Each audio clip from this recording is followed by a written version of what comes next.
የሚያሳዝነው ነገር ከየትኛውም የሃይማኖት ተከታይ በከፍተኛ ቁጥር የሚፋታው ኦርቶዶክስ ክርስቲያን። መኪና ለመንዳት አውቀን ነው የምንነዳው። ትዳርም ያክል ትልቅ ተቋም ግን ያለ ላይሰንስ ነው የምንነዳው። አሁን ራሱ ዓለም እየሄደበት ያለው ስርዓት ትዳርን በከፍተኛ ሁኔታ ተጋላጭ አድርጎታል። ከ108 ዓመት ጋብቻ ካሳለፉ ቆራቢ ባለትዳሮች 67ቱ አልቆረብንም። ከጋብቻችን በኋላ አልቆረብንም። አስደንጋጭ ነው አይደል? የልጅነት ሚስትን መፍታት አይደለም፣ የልጅነት ሚስትን መበደል አይደለም፣ የልጅነት ሚስትን ማታለል እንኳን በእግዚአብሔር ዘንድ አጸያፊ ነው። የሚገርመኝ አካል ፈቅደው አካውንት የሚደብቁ ሰዎች ናቸው። አንድ መኝታ ላይ የተኙ ባንክ ቤት ይደብቃሉ።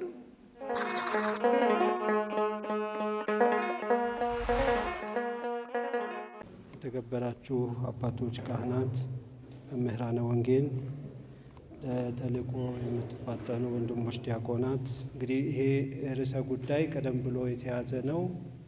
መምህራን በጉዳዩ ላይ ሲዘጋጁበት ቆይተዋል።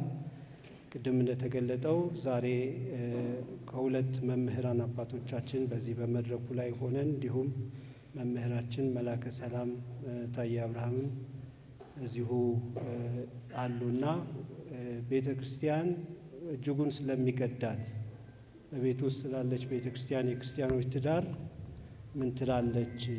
ከእግዚአብሔር ውጭ የሆነ እግዚአብሔር የሚቸግረው ችግር ስለሌለ አይደለም። የመጀመሪያው ጥያቄ ለእርሳቸው የሚቀርበው ጋብቻን ሕጋዊ በሆኑ ምክንያቶች የምናቋርጥባቸው ምክንያቶች ምንድን ናቸው የሚል ነው። እንግዲህ በምንም ምክንያት እንዳይለያዩ የገቡትን የጋብቻ ቃል ኪዳን ጠብቀው እንዲኖሩ ቤተ ክርስቲያን ከመጸለይ ጋራ ያንን የጋብቻን የእውቅና ሰርተፍኬት ወይም ካርድ ትሰጣለች አደባባይ። ይሁንና ግን ስርዓት ባለው ፍቃድ ባለበት ጋብቻ የሚቋረጥባቸው ምክንያቶች አሉና እነርሱን ለማወቅ እንድንችል ጋብቻ የሚቋረጥባቸው ምክንያቶች ምንድን ነው የሚለውን እሱን ያነሱልናል። በስመ አብ ወወልድ ወመንፈስ ቅዱስ አሐዱ አምላክ። አባቶች፣ ካህናት፣ በክርስቶስ ወንድሞቼና እህቶቼ የሆናችሁ ሁላችሁም እንደምን ዋላችሁ? በቸርነቱ በሕይወት በጤና ጠብቆ ያገናኘን አምላካችን ክብር ምስጋና ይግባው። መጀመሪያ ስለ ጋብቻ ነው፣ ስለ ትዳር፣ ስለ ክርስቲያናዊ ትዳር ነው የሚኖረው ውይይት። ለዛውም ከ3 ሰዓታት ላልበለጠ የሚል ጥሪው ሲደርሰኝ በዚህ ሰዓት ውስጥ ምን ተነጋግር ምን ጀምረን ምን ልንጨርስ ነው የሚል በውስጤ ሀሳብ ነበረ። ያ መደነቅ ሳይለቀኝ አሁን ደግሞ ከፍቺ ጀመረን ደግሞ እና ወደ ትዳር ውስጥ እንዴት እንዝለቅ እንዲህ ቢሆን ጥሩ ነበር። እንግዲህ ከፍቺም ከተጀመረ ወደዛ እንዳይደረስ ስለሆነ የምንነጋገረው ያንን ለማንሳት እንሞክራለን። ግን እስቲ ለመነጋገር እንዲመቸን ገና ወደ ትዳር ያልገባችሁ ምን ያህል ናችሁ? ወደ ትዳር ያልገባችሁ እዚህ ውስጥ ካላችሁት መካከል ገና ወደ ትዳር ያልገባችሁ ምን ያህል ትሆናላችሁ? አይዟችሁ ካለ ማለት ነው። ወደ ትዳር ያልገባችሁ ገና እሺ፣ ትዳር ላይ 5 ዓመታት የቆያችሁ እስከ 5 ዓመት የቆያችሁ በሴቶች በኩል የለም ያላገባም የለም ወይም ደግሞ እስከ 5 ዓመት እሺ፣ እስከ 10 ዓመት የቆያችሁ ትዳር ላይ እንዲህ አይነቱን ነገር አትፍሩ። ለምን እኔ አንዱ እውነቱን ስነግራችሁ ፍርድ ቤት ላይ እኔ የነፃ አገልግሎት ሰጥ ነበር። በሙያዬ ምንድነው የምሰጠው አገልግሎት ለፍቺ የቀረቡ ባለትዳሮች ዳኞች ከመፋታታቸው በፊት ወደኛ ይልኳቸውና እኛ እንድንሸመግላቸው ያደርጉ ነበር እና እኛ ካስማማናቸው ክሱን አንስተው ወደ ሕይወታቸው ይቀጥላሉ። ካልተስማሙ ግን ያልተስማሙበትን ምክንያት በዋናነት ማን እንደሆነ ያልተስማማው ደግሞ አብራርተን ጽፈን ለዳኛ እናቀርብና ዳኛው በዛ ላይ ተመርኩዞ የራሱን ውሳኔ የሚሰጥበት አገልግሎት እሰጥ ነበር እና የሚያሳዝነው ነገር ከየትኛውም የሃይማኖት ተከታይ በከፍተኛ ቁጥር የሚፋታው ኦርቶዶክስ ክርስቲያን። አሁን ደግሞ በቅርቡ መንግስት ሰራተኛና ማህበራዊ ጉዳይ ሚኒስቴር ያወጣውን መግለጫ ሰምታችሁ እንደሆነ ፍቺ 54% ደርሷል። ከዛ መካከል ማን ነው ተብሎ ደግሞ ቢጠየቅ በአብዛኛው እርግጠኛ ሆኜ የምነግራችሁ ኦርቶዶክስ ክርስቲያኖች ነን። በአብዛኛው ፍቺ ላይ የምንመዘገበው ወይም ያለንበት አንዱ ምክንያት ምንድነው? ስለ ጋብቻ ለመነጋገር ፈቃደኞች አይደለም። ትህትና ልበለው፣ መንፈሳዊነት ልበለው፣ ሀፍረት ልበለው፣ ምን ልለው እንደምችል አላውቅም። ግን ብዙ በተገኘሁባቸው ቦታዎች ከሃይማኖት ሴቲንግ ውጪ ባሉ ቦታዎችም ስልጠና ለመስጠት ለውይይት እሄዳለሁ። ሌላ ቦታ ላይ ሲገኝ ሰው ሁሉ በጣም አክቲቭሊ ነው ፓርቲሲፔት የሚያደርገው። ቤተክርስቲያን አካባቢ ሄደን ግን አገልግሎት ልንሰጥ ስንል አብዛኞቻችሁ ስለ ትዳር ሲነሳ ትዳር ጋር ተያያዥ የሆኑ ጉዳዮች ሲነሱ ለመናገር አሁን እስቲ እስከ 10 ዓመት እስከ 5 ዓመት ስል እንዲህ ትላላችሁ። በቃ 5 ዓመት ከቆየሁ እኔ ቆይቻለሁ እግዚአብሔር ይመስገን ነው። 10 ዓመት ከቆየሁም እንደዛው። ትዳር መያዝ ያሳፍራል እንዴ? ካሳፈረ እዚህ መምጣት የለብኝም፣ እናንተም እዚህ መገኘት የለባችሁ።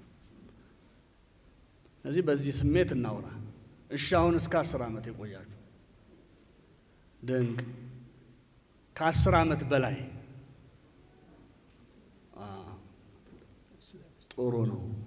ከ10 ዓመት በላይ ጥሩ ነው። ከ20 ዓመት ያለፋል። እኔ 22 ዓመቴ ነው በትዳር። ስለዚህ ከ20 ዓመት አልፌያለሁ ማለት የቀሲስን አልተናገሩም። አልፎታል። እኔና ቀሲስ ከ20 ዓመት አልፏል።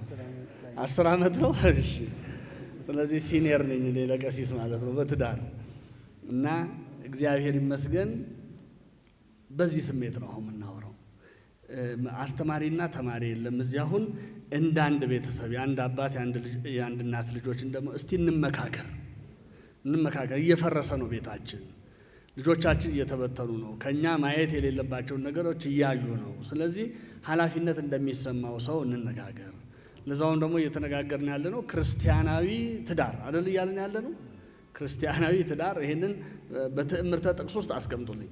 ክርስቲያናዊ ትዳር ለማለትስ አቅሙ አለን ወይ? እንደዛ ለማለት የሚያበቃ ማንነት አለን ወይ የሚለውን ራሱን የቻለ የሚያነጋግር ስለሆነ የሆነ ሆኖ ቀሲስ የሰጡኝ ርዕስ ስለሚገድበኝ ወደ ፍቺው ስገባ የመጀመሪያው እንግዲህ በትንቢተ ሚልክያስ ላይ እግዚአብሔር መፋታትን እጠላለሁ ብሏል። መፋታትን እጠላለሁ እግዚአብሔር በግልጽ እጠላለሁ ብሎ ከተናገራቸው ነገሮች አንዱ ምንን ነው? ፍቺን ነው። መፋታትን እጠላለሁ ነው ያለው። በምዕራፍ 2 ላይ ታገኙታላችሁ። መፋታትን እጠላለሁ ነው ያለው እግዚአብሔር። እንደውም መፋታትን ብቻ አይደለም የልጅነት ሚስትህን አታላሃታል ይላል እግዚአብሔር። የልጅነት ሚስትህን አታላሃታል፣ በድላሃታል። እና እስራኤላውያን እግዚአብሔርን ወቅሰው ነበረ። ምንድነው ወቀሳቸው? መስዋዕታችንን አልተቀበልክም፣ ዕጣናችንን አልተቀበልክም፣ ለምንድን ነው ብለው ወቀሱት። እግዚአብሔር ይሄን ካነሳችሁ ዘንዳ ጥሩ ነው አላቸው። እንግዲህ እግዚአብሔር እንደምታውቁት መወቃቀስ የሚወድ አምላክ ነው። ኑ እንዋቀስ የሚል አምላክ ነው። ራሳችሁ ካነሳችሁት ዘንዳ ኑ ቅረቡ፣ ልንገራችሁ። ለምን መስዋዕታችሁን እንደማልቀበል ልንገራችሁ። መስዋዕታችሁን እንዳልቀበል ያደረገኝ የሚስቶቻችሁ እንባ መሰዊያውን ስለከደነው ነው አላቸው። መሰዊያው ላይ የሚስቶቻችሁ እንባ ሞልቷል። ስለዚህ እንዴት አድርጌ መስዋዕታችሁን ልቀበል? ይሄን ካለ በኋላ የልጅነት ሚስትህን አታላሃታል። እንግዲህ የልጅነት ሚስትን መፍታት አይደለም፣ የልጅነት ሚስትን መበደል አይደለም፣ የልጅነት ሚስትን ማታለል እንኳን በእግዚአብሔር ዘንድ አጸያፊ ነው። ማታለል ይሄ እንግዲህ በሌላኛውም አንጻር ይሰራል። ለሚስት ብቻ ሳይሆን የልጅነት ባሏን የምትበድል፣ የልጅነት ባሏን የምትፈታ፣ የልጅነት ባሏን የምታታልል ሴትም እንደዛው በእግዚአብሔር ፊት አጸያፊ ነው ስራዋ። ስለዚህ እግዚአብሔር መፋታትን እጠላለሁ ብሏል። ግን የምንኖረው ሁሉ ነገር ሙሉ በሆነበት ዓለም አይደለምና ሰው እንደመሆናችን ብዙ ተግዳሮቶች በዚህ ዓለም ላይ ይገጥሙናልና ቤተ ክርስቲያናችን በቀኖና ያስቀመጠቻቸው ይሄ ምክንያት ካለ ይፋቱ እንግዲህ ብላ ያስቀመጠቻቸው ነገሮች ምንድናቸው ከተባለ የመጀመሪያው ሁላችን የምናውቀው በዝሙት ምክንያት ይሄ በዝሙት ምክንያት የሚለው ብዙ ጊዜ በደፈናው ነው የሚነገረው። በዝሙት ምክንያት ተብሎ ይታለፋል እንጂ አይብራራም።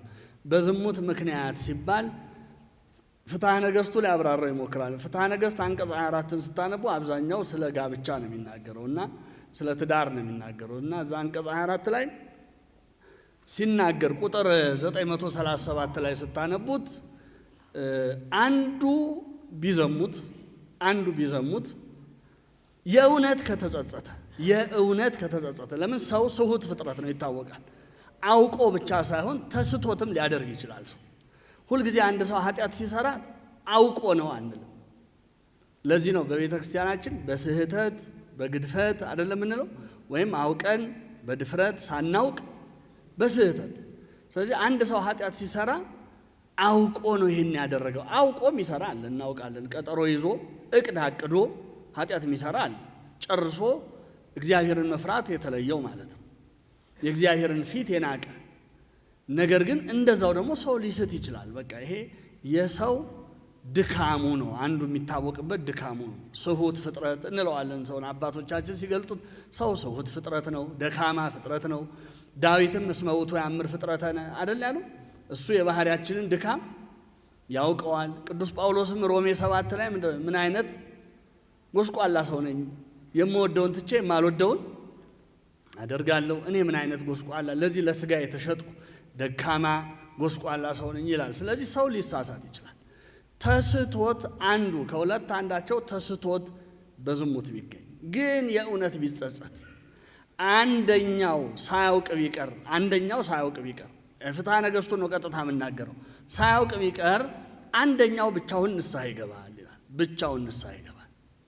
ነገር ግን አብሮት ያለው ሰው በማናቸውም ምክንያት ቢያውቅ ያኛው ሰው ዝሙት እንደፈጸመ በዝሙት እንደወደቀ አብሮት ያለው ሰው ቢያውቅ ማለት የትዳር አጋሩ ብታውቅ ወይም ቢያውቅ መለያየት አለባቸው ይላል። መለያየት አለባቸው። ካለበለዚያ ሀብት ሰስተው ወይም ደግሞ ሌሎች ነገሮች ይዘዋቸው አንፋታም ቢሉ ግን ሁለቱንም ቤተክርስቲያን ተለያቸው ነው። ለምን ለሌላው ክርስቲያን በጎ አርአያ አይሆኑም። እንደውም ሊቃውንት ይህንን ሲተረጉሙት አንዱ ዝሙት እየፈጸመ አንደኛው ወይ ፍቅር አለብኝ ብሎ ወይም ደግሞ ሀብት ንብረት መካፈል ሕይወቴን ይጎዳዋል ብሎ በሌሎችም ምክንያት እያወቀ የዛኛውን ኃጢአት እያወቀ አልፋታም ቢል ተባብሮ በክርስቶስ አካል ላይ ማደም ነው ይሉታል ሊቃውንት። አብሮ ክርስቶስን ለመበደል መስማማት ነው። ይሄ እንደ ሐናንያና ሰጲራ አይነት አካሄድ ማለት ነው። ስለዚህ አንዱ ምክንያት የሚሆነው ምንድነው? በዝሙት ሲሆን ነው። ይሄው በዝሙት የሆነው ደግሞ ፍቺ ከተፈጸመ በኋላ አንደኛው ንስሐ ሳይገባ አሁን ዝሙት የፈጸመው ራሱ ንስሐ ሳይገባ የእውነት ተጸጽቶ ንስሐ ሳይገባ የተሰጠውን ቀኖና ሳይጨርስ ቀኖናውን ብቻ ሳይሆን ቤተ ክርስቲያን በፍቺ ውስጥ ያለፉ ሰዎች ፕሮቤሽን ፔሪድ የምንለው አለ አይደል? ልክ እንደዛ እንዲቆዩ የምትደነግግባቸው ጊዜያቶች አሉ። አሁን የኔ የነፍስ ልጆቼ ቢመጡ ለምሳሌ ባልየው እፈታለሁ ብሎ እምቢ ቢል ቤተክርስቲያንም መክራው ተነግሮት እምቢ ቢልና ቢፈታ ሴቲቱ ምንም ጥፋት ባይገኝባት ከ6 ወር በኋላ ከዓመት በኋላ ድጋሚ ላግባ ብትል እሺ አንላትም። በትንሹ 2 ዓመት ጠብቂ እንላለን። 2 ዓመት ቆይ። ለምን? ራሷንም እንድታዳምጥ አቅጣጫዋንም መለየት እንድትችል። ቤተክርስቲያን በተቻለ መጠን ከመጀመሪያው ጋብቻ ውጪ 2 3 የሚለውን ብዙ አትደሰትበትም። ግን ሰው ደካማ ነውና ራሱንም ለመርዳት ምናልባት ልጆችም ካሉ ልጆችን ለመርዳት ሴቲቱ በይበልጥ እንዳይከብዳት ከዛ አንጻር ልትፈቅድ ትችላለች እንጂ ብዙም ደስተኛ አይደለችም ቤተክርስቲያን ከመጀመሪያው ትዳር ውጪ ያለው። ከ3 በላይ ግን የፈለገ ተአምር ቢፈጠር ደግሞ ከ3 በላይ አትፈቅድም። 3 ጊዜ ሊያጋጥም ይችላል። ከዛ በላይ ግን በግልጽ ያስቀመጠው ዝሙት ነው ብሎ ነው። እስከ 3 ግን ሊሄድ ይችላል አንድ ሰው። ግን ከዝሙት ምክንያት ውጪ አሁን ይሄ በዝሙት የፈታው ሰው ንስሐ ሳይገባ የሚሰጠውን የቀኖና ጊዜ ሳይጨርስ ድንግል የሆነችዋን ላግባ እንኳን ቢል ያቺ ድንግል የሆነችዋ ይሄንን ጉዳይ የምታውቅ ብትሆንና እያወቀች ትዳር ውስጥ ከገባች ለሷም ዝሙት ይሆንባት። ስለዚህ ያለ ዝሙት ምክንያት የተፈታችውንም ያገባ እሱ ምን ያደርጋል? ያመነዝራል። ያለ ዝሙት ምክንያት የተፈተችውም እንደዛው እንድትቆይ ትእዛዝ እንሰጣለን። ያን ስትጨርስ ነው እሷ መበደል ስለሌለባት የምንፈቅደው። ሁለተኛው ምክንያት በፍትሐ ነገሥት የተቀመጠው ሁለተኛው ምክንያት፣ በነገራችን ላይ ከዚህ ውጪ ቤተክርስቲያን መናገር አትወድም ብዙ። ግን እዚህ በወንጌል ያለፈ ስለሆነ ሁሉ ሰው አይደል ቀሲስ፣ እንደዛ ከሆነ ለመናገር መቼም ከነ መምህር ጋር ኖራችሁ በዚህ ጉዳይ እስከ ዛሬም በቂ ትምህርት አልተሰጣችሁም ብዬ አላምንም። ስለዚህ ምን ያህል ነፃነቱ እንዳለኝ አላውቅም ያለውን ሁሉ ለመናገር። ከዚህ አትለፍ ካላችሁ እንግዲህ አስቁሙ። አዎ። እና ምንድነው ሁለተኛው ፍትሐ ነገሥት ላይ ያስቀመጠው አንዳቸው ግብረ ሥጋ ግንኙነት መፈጸም የማይችሉ ከሆነ ለምሳሌ ወንዱ ራሱን ደብቆ ዘር ለማቀበል የሚያበቃ ሕዋስ እንደሌለው እያወቀ ምናልባት ከውስጡ የሚወጣን ነገር ለመክፈያ እንጂ ዘር ለማቀበል የማይችል ሕዋስ እንዳለው እያወቀ ወደ ትዳር ቢገባና ያ በኋላ ቢደረስበት እንዲፋቱ ታደርጋለች ቤተክርስቲያን። ቋንቋዬ ግልጽ ነው ቋንቋዬ አይደል? አዎ። ሴቲቱም አንዳንድ ጊዜ ሴቲቱም በፍትሐ ነገሥቱ አገላለጥ አጥንት ያለባት ይላል። አጥንት ያለባት ማለት ምንድነው? ሩካቤ ለመፈጸም የሚያስችል ተፈጥሯዊ ቁመና ባይኖራት ዘር ለመቀበል የማትችልበት ሁኔታ ቢኖር ይህ ደግሞ ቢታወቅ ይሄም ለፍቺ ያበቃል። ፍትሐ ነገሥት አንቀጽ 24 ቁጥር 857 883 ከ945 እስከ 947 ያሉት ላይ ይህንን ማግኘት ይቻላል። ሶስተኛው አንዱ ከአንዱ ጋር በተለያየ ምክንያት ከህመም ውጪ እነዚህን ከመሰሉ ምክንያቶች ውጪ ጠልቻታለሁ በሚል ወይም ደግሞ ቂምን መወጫ ለማድረግ ወይም የሚፈልጉትን ነገር ለማስፈጸሚያ እንደ ምክንያት አድርጎ አንዱ ከአንዱ ጋር ሩካቤ ሥጋ ለመፈጸም ፈቃደኛ ባይሆን በነፍስ አባት ይመከራል፣ ይነገራል። እነዚህ ነገሮች በነገራችን ላይ ከነፍስ አባት የሚደበቁ አይደሉም። የነፍስ አባት ማለት ከእግዚአብሔር ቀጥሎ በዚህ ምድር ላይ በጣም ምስጢረኛችን። ስለዚህ እንዲህ አይነት ችግር ተፈጥሮብኛል፣ በጸሎት ያግዙኝ፣ በምክር ይርዱኝ ብሎ መጠየቅ ይገባል እና አንዳቸው በድለኸኛል ወይም በድለሽኛል ብሎ ለበቀል ሊሆን ይችላል ፊት የሚነሳት ወይም ፊት የምትነሳው ወይም የሆነ ነገር ካልተደረገልኝ ብሎ ለማስገደድ ሊሆን ይችላል። እንዲህ በማድረግ አንዱ አንዱን ሩካቤ የሚከለክል ከሆነ ሆን ብሎ ሩካቤ የሚከለክል ከሆነ ይሄም ለፍቺ ሊያበቃ ይችላል። ተመክሮ ተዘክሮ ተነግሮ አልሰማ ካለ ነው እንጂ ዝም ብሎ ተነስቶ ያው እንደምናውቀው አንዳንድ ጊዜ አንዱ ታጋሽ ይሆናል፣ አንዱ አይታገስም። አንዱ ስርዓተ ቤተክርስቲያን ለመጠበቅ ይጥራል፣ አንዱ አይጠብቅም። ይሄንን የሚያካትት አይደለም። በተፈቀዱ ቀናት በሚፈቀድበት ሁኔታ ሆን ተብሎ የሚደረግ ከሆነ ይሄም ለፍቺ ሊያበቃ ይችላል። ፍትሐ ነገሥት አንቀጽ 24 ቁጥር 941 ላይ እናገኛለን። ሌላው አንዱ የአንዱን ሕይወት ለሞት አደጋ የሚያደርስ ድርጊት ቢፈጽም ለሞት አደጋ ልብ በሉ፣ አንዱ በአንዱ ላይ ለሞት አደጋ የሚያደርስ ድርጊት ቢፈጽም ይሄም ከተጋለጠ በይበልጥ ደግሞ ለመፍታት ፈልጎ ወይም ፈልጋ አንዳቸው በአንዳቸው ላይ ለምሳሌ ከዘመድ አዝማድ ጋር ወይም ከሚግባቡት ጋር ሴራ ጎንጉነው ሕይወቱን ለማጥፋት ተማክረው ቢደረስበት ወይም አንዱ ላይ ወይ ባል ሚስቱ ላይ ወይም ሚስት ደግሞ ባሏ ላይ ጠላት ሊገለው ቆርጦ የተነሳ እንደሆነ እየሸመቀበት እንደሆነ እያወቁ ቢደብቁ ይላል ፍትሐ ነገሥቱ።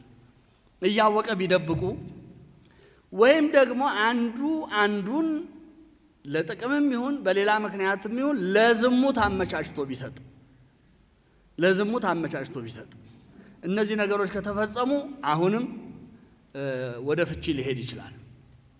አንቀጽ ፍትሐ ነገሥት አንቀጽ 24 ቁጥር 944 እና ከ956 እስከ 959 ማንበብ ትችላል። የበለጠ ደግሞ ንባቡና ትርጓሜውን ብታነቡት ጥሩ ይሆናል። እዚህም ሰንበት ትምህርት ቤት ላይብረሪ ይኖራል ብዬ አስባለሁ።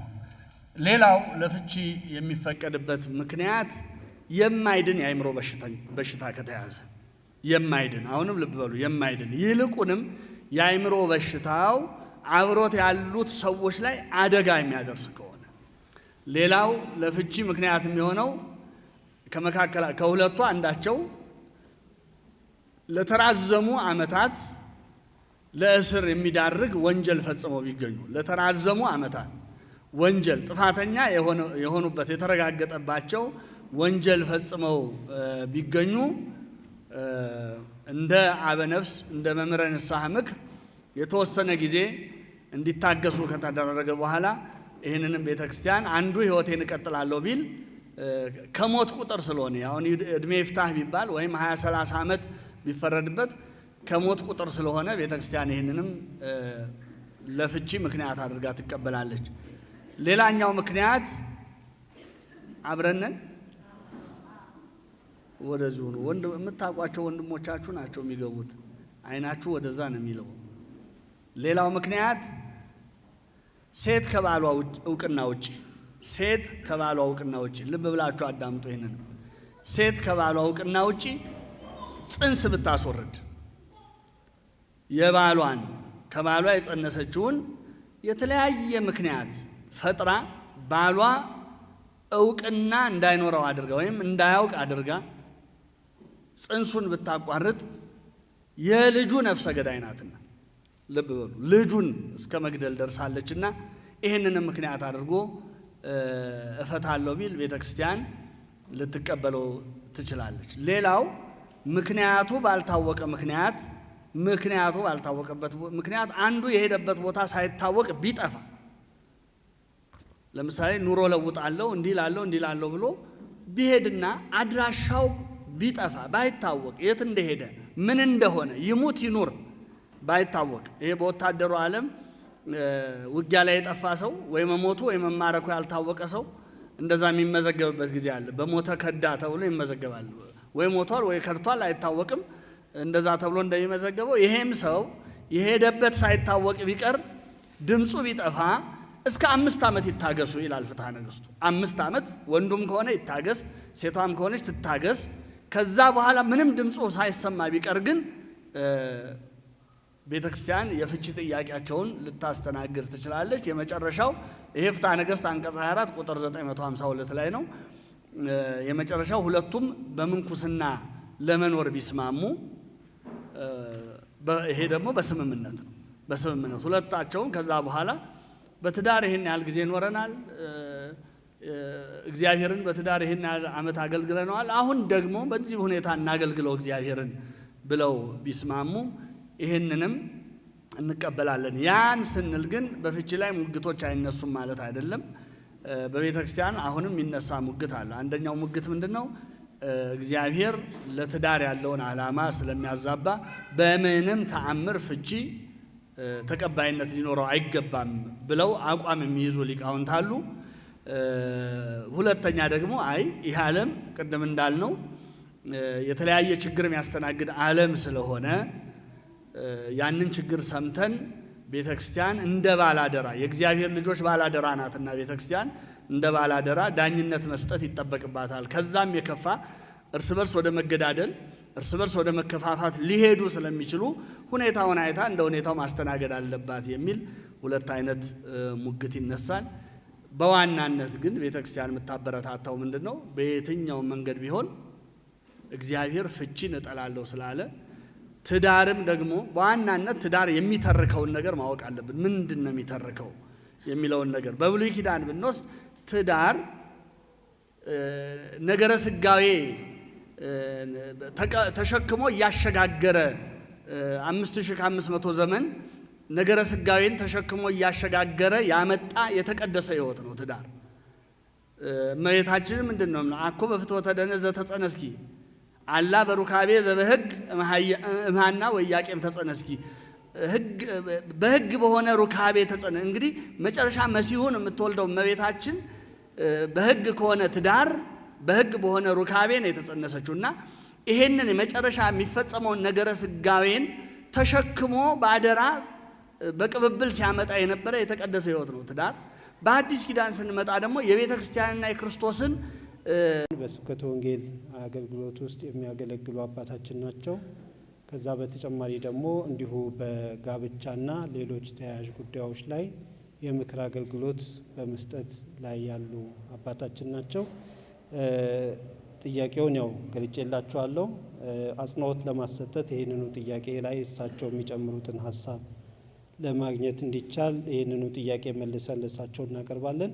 ጋብቻ ሕጋዊ ከሆኑ ምክንያቶች ውጪ ሊቋረጥባቸው ሕጋዊ ከሆኑ ጉዳዮች ውጪ ሊቋረጥባቸው የሚችልባቸው ጉዳዮች ምንድናቸው የሚል ጥያቄ ነው ያነሳ ነው። በዚህ ጉዳይ ላይ ተጨማሪ ሀሳብ ይሰጡናል። በስመ አብ ወወልድ ወመንፈስ ቅዱስ አሐዱ አምላክ። በቅድሚያ ስላረፈድኩ ይቅርታ ጠይቃለሁ። እንደምን ዋላችሁ? እግዚአብሔር አምላካችን የጊዜያት ሁሉ ባለቤት ክብር ምስጋና ለእርሱ ይሁን። በእውነት ከሆነ በሰፊ ገለጻ የተደረገ ነውና የደረስኩት ብዙ የምጨምረው ነገር አይኖርም፣ እንደው እንዳይታጎል ነው እንጂ ቀሲስ በሚገባ ተንትነውታል ከማስረጃ ጋር። ሁለት ነገር ላይ ማለሳው ያው ብዙ ጊዜና በአብዛኛው ቅድም እንዳሉት እግዚአብሔር ፍቺን አይወድም። በየትኛውም መንገድ መፋታትን አትሻ ነው ያለው። እሱም አንደኛ ቆሮንቶስ ምዕራፍ 7 ላይም መፋታትን አትሻ፣ ይህ አማኒና ክርስቲያን እንኳን ተጋብተው መጀመሪያ እንዲፋቱ አልፈቀድም። ያመነው ያላመነው ባመነው ተቀድሷል። እዚህ ጋር ነው የሚሰራው፣ በዘመኑ ገና ክርስትና ለተቀበሉ ማለት ነው። ሆኖም ግን የማያምን ግን ይለይላል። እንዲታገሱ፣ እንዲጸልዩ፣ እንዲያስተምሩ የሚችሉት እንዲያደርጉ ነው። ከዚያ በኋላ ግን ካላመነ ይለይ ነው ያለው እንጂ ፍቺን አላስቀድምም። ሆኖም ግን በፍትሐ ነገሥት አንቀጽ 4 ቅድም ቀሲስ እንደጠቀሱልን በሰው ልጆች ብዙ ውጣ ውረድ አለና አንተ ተአምር ድካሞ ለሰብእ ያለው ደካሞች ነንና በሚገጥም ጉዳይ ላይ ደግሞ ሰርተውልናል። እንዲያውም ሁለተኛ ጋብቻ፣ ሶስተኛ ጋብቻ እያሉ ስለ ማስባንም የተሰራልን በእንዲህ መልኩ ፍቺ ቢገጥም ድጋሚ ስለሚደረግ ጋብቻ ስርዓትም ሰርተውልናል። ከ3 ጊዜ በላይም በሞት እንኳን ቢለይ ከ3 ጊዜ በላይ እንደማይሆንም ስራ ሰርተውልናል። እና ያተኮሩት ቅድም ቀሲስ እንዳሉት ያው የመጀመሪያው ዝሙት ነው። ሁለተኛውና ዋናው የሃይማኖት ክህደት ነው። በማቴዎስ ወንጌል ምዕራፍ 5 ያለ ዝሙት ምክንያት ሚስትን አትፍታ ከሕገ ወንጌል ጀምሮ የተጻፈ ነው። እኔ ማነሳው ምንድን ነው ቀሲስ ባሉት ላይ መጀመሪያም ብለውት ሊሆን ይችላል። አንዳቸው ወስልተው ቢገኙ አዎ ሕግ ጥሰዋል፣ ቃል ኪዳን አፍርሰዋል፣ አመንዝረዋልና ጋብቻውን ለፍቺ ሊዳርግ ይችላል። ሆኖም ግን ሃይማኖት የካደም ይሁን የካደችም ትሁን አመንዝሮ የተገኘም ይሁን በንስሐ ተመልሶ ሕይወቴን አርሜ ራሴን ገዝቼ እኖራለሁ፣ ቄዴርም ተጠምቄ ሃይማኖቴን ጠብቄ እኖራለሁ ካለች ካለ እና የተበደለው አካል ፈቃደኛ ከሆነ ሊቀጥሉ ይችላሉ ነው። እኔ ይቅር የማልለው ኃጢአት የለም ይላል እግዚአብሔር ሕዝቅኤል 18 ላይ። ወሰን ስለሌለው መሐሪነቱ የሚያስረዳ ነው። ሕዝቅኤል 18 የሟችን ሞት አልወድም። ድንገት ሚስት ከሆነች የተበደለችው ወስልተዋል፣ ስተሰርተዋል። ሆኖም ከታረመ እግዚአብሔርም በንስሐው ይቅር ከተቀበለው እኔም ደግሞ ባሌ ነው የልጆች አባት ነውና ይቅርታ አድርጌለት በቄዴርም ሰውነቱ ተቀድሶ ልኖር ፈቅዳለሁ ካለች የግድ ወስልተዋልና ፍቺው ይጽና ብሎ ሌላ አካል አይወስንም። እና የተበደለው አካል ወሳኝ ነው። አይ አብሬ መኖር እቸገራለሁ ካሉ ደግሞ ቃላቸው የተከበረ ነው። ከዚህ አንጻር እንዲታይ ነው። ክዶ የተመለሰም ከተመለሰ ሊኖሩ ይችላሉ የሚለውም ታሳቢ እንዲደረግ ይሄ በሕዝቅኤል 18 ያለውን የእግዚአብሔርን መሐሪነት እንዲሁም ደግሞ የሁለቱም በፍቅርና በአንድነት ተከባብሮ ለመኖር ባላቸው በይበልጥም የተበደለው አካል ይቅርታ የማድረጉ ዋጋ ተሰጥቶት ቀኖናውን ፈጽሞ እስከመጣ እቀበለዋለሁ ካለ አብሮነትን ለማጠናከር ነው። በመፋታት የሚመጣውን የቤተሰብ መስተጓጉል የመሳሰለውንም ለመፍታት ነው። ከዚህ አንጻርም እንዲታይ ነው። እግዚአብሔር ይስጥልን። እግዚአብሔር ይስጥልን። እንግዲህ ቅድም ቀሲስ ታምራት በሰፊው የተመለከቱት ጉዳይ ነው። ቅድም ሲናገሩ የነበረው ጉዳይ ከፍቺ መጀመር አይከብድም ወይ ያሉትና ያው የቅድመ ጋብቻ ትምህርት ተወስዷል። አሁን በጋብቻ አንጻር የሚሰጠውን ትምህርት ጨርሰናል ብለን አስበን ፍቺ አንዱ ጋብቻን የሚያሳምም ጉዳይ ስለሆነና ብዙዎች ቅድም ቀሲስም ከፍርድ ቤት ጋር በተያያዙ ጉዳዮች አንጻር ለሚኖሩ መረጃዎች እንዳላቸው ቅርበት ያጋሩን አንድ አሃዛዊ መረጃ አለ። እስከ 54% ፍቺ የሚፈጸምበት ሁኔታ መኖሩን ገልጸውልናል። የሚበዛው ቁጥር የትኛው ከሃይማኖት ስብጥር አንጻር ማን ላይ ይወርቃል የሚለውንም ሁሉ ግምታቸውን ገልጸውልናል እና እኛ ቤት ውስጥ ችግር እንዳለ ከዚህ አንጻር እንገምታለን፣ እንረዳለን። አሁን ቀደም ብለው ከተነገሩት በዝሙትና በክህደት አንጻር ጋብቻ የሚቋረጥበት እድል እንዳለና ቤተ ክርስቲያንም በዚህ አንጻር ተበዳዩ ወይም ያልካደው ሰው ያላመነዘረው ሰው ጋብቻው ይቋረጥልኝ ብሎ ጥያቄ ቅድም አሁን መጨረሻ ላይ መጋቢ አላፍ እንዳነሱት እስካላቀረበ ድረስ ከነዚህ ጉዳዮች ውጪ በሆኑ ጉዳዮች አሁን እውነታው ይሄ ሆኖ ሳለ ማለት ነው አሁን ጋብቻ የሚቋረጥባቸው ለመቋረጥ ምክንያት የሚሆንባቸው ተጋቢዎችን ወደ መፋቻ ቦታ የሚወስዷቸው ብዙ ጉዳዮች አሉ። ኢኮኖሚያዊ ምክንያቶች ሊሆኑ ይችላሉ፣ ማህበራዊ ጉዳዮች ሊሆኑ ይችላሉ፣ ስነ ልቦናዊ ጉዳዮች ሊሆኑ ይችላሉ። እነዚህን የመሳሰሉ ጠባያት ይኖራሉና እንዲያው በግርድፉ ከተመለከትነው ምልከታ ይሄንን ጉባኤ ስናዘጋጅ በነበረን ውይይት እኛ ጋር እንኳን የመጡ ሀሳቦች ነበሩ፣ ገፊ ምክንያቶች ሆነው ትክክልም ባይሆኑ ማለት ነው። እና አንዱ ምክንያት ከዚህ ከልዩ ልዩ ጠባያት መያዝ ጋራ በተያያዘ ሊሆን ይችላል፣ የፍቃድ አለመግባባት ሊሆን ይችላል እና ከዚህ ጋራ በተያያዘ ችግር ጋብቻ ወደ መቋረጥ የሚሄድባቸው ተጋቢዎችም ወደ ማፋቻ ቦታ የሚሄዱባቸው ሁኔታዎች አሉና እኒህን ነገሮች መንስኤያቸውን በተወሰነ መልኩ ዳሰው አብረው እግረ መንገዱ መፍትሄውን ቢጠቁሙን ቀሲስ ታምራት። አሁን በጣም መሰረታዊ ጉዳይ ነው ይሄ። ምንድን ነው ቤተ ክርስቲያን አሁን ለነገሩ አሁን ብቻ አይደለም፣ በፊትም ሙከራዎች አሉ። አሁን ግን በተሻለ ሁኔታ በነፍስ አባት ደረጃም ያሉ ትኩረት እየሰጡት ወደ ጋብቻ ሊገቡ ወደ ትዳር ሊገቡ የሚያስቡ ወጣቶችን የቅድመ ጋብቻ ትምህርት፣ የቅድመ ጋብቻ ምክር እየሰጡ የሚገቡበት ሁኔታ እንዳለ አውቃለሁ። ያ የሚበረታታ ነገር ነው። በሰንበት ትምህርት ቤትም እንደዚህ ትኩረት ተሰጥቶት በተለያዩ ማህበራትም እንዲሁ ትኩረት ተሰጥቶት እንደተገኘን አስታውሳለሁ። እና አሁን ራሱ ዓለም እየሄደበት ያለው ስርዓት ትዳርን በከፍተኛ ሁኔታ ተጋላጭ አድርጎታል። እና ከዛ አንጻር እኛ ደግሞ ያው ከዓለም አካል አንዱ እንደመሆናችን ዓለም ላይ ከሚኖሩት ማህበረሰብ አንዱ እንደመሆናችን እና ተወራራሽ ነገር ምንጊዜም ስለሚኖር ይበልጥ ደግሞ በአሁኑ ዘመን ነገሮች በጣም በጥቂት ሰከንዶች ውስጥ ወይም በጥቂት ደቂቃዎች ውስጥ ከአንዱ ጽንፍ ወደ አንዱ ጽንፍ የሚደርሱበት ሁኔታዎች ስላሉ ተጽዕኖ እያየለ እየጠነከረ መምጣቱ ይታወቃልና ለትዳር ጤና ማጣትና ለፍቺ ምክንያት ምንድን ነው ብለን ይሄንን የምነግራቸው አሁን እንደ ቤተክርስቲያን አገልጋይም እንደ ባለሙያም ጥናት የተደረገበት በአብዛኛው ስምምነት ላይ የተደረሰበትን ምክንያቶች ነው ለመዘርዘር የምሞክረው እና የመጀመሪያው ለትዳር ጤና ማጣትም ሆነ ለፍችን ሩካቤ ሁሉ ጊዜ በትዳር ብቻ አይደለም የሚሸነፈው፣ ራስን በመግዛት ነው ሩካቤ የሚሸነፈው። ይሄ በሩካቤ ስጋ ወይም በዝሙት የሚመጣብን ፈተና በዋናነት ማሸነፊያው ትዳር አይደለም።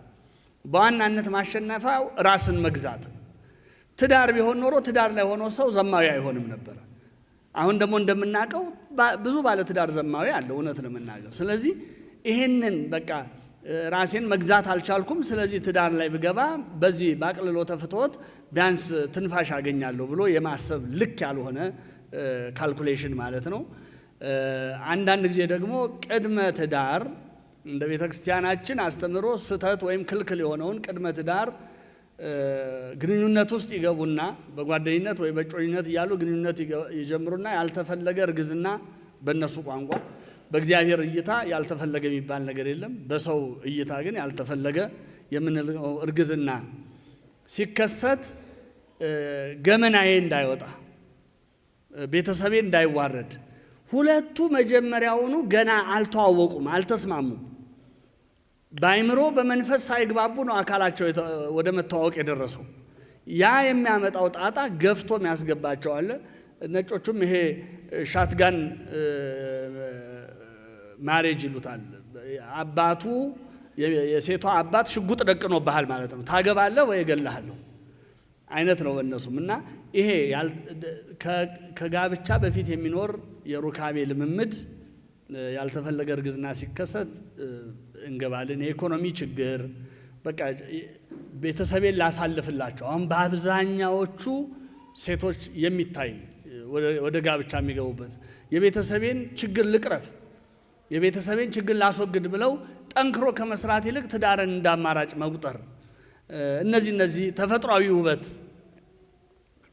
ውበት ለመጀመሪያ እንደው ነገሩን ለመጀመር ምክንያት ሊሆን ይችላል። ለጋብቻ ግን በቂ ምክንያት አይደለም እውነት ለመናገር።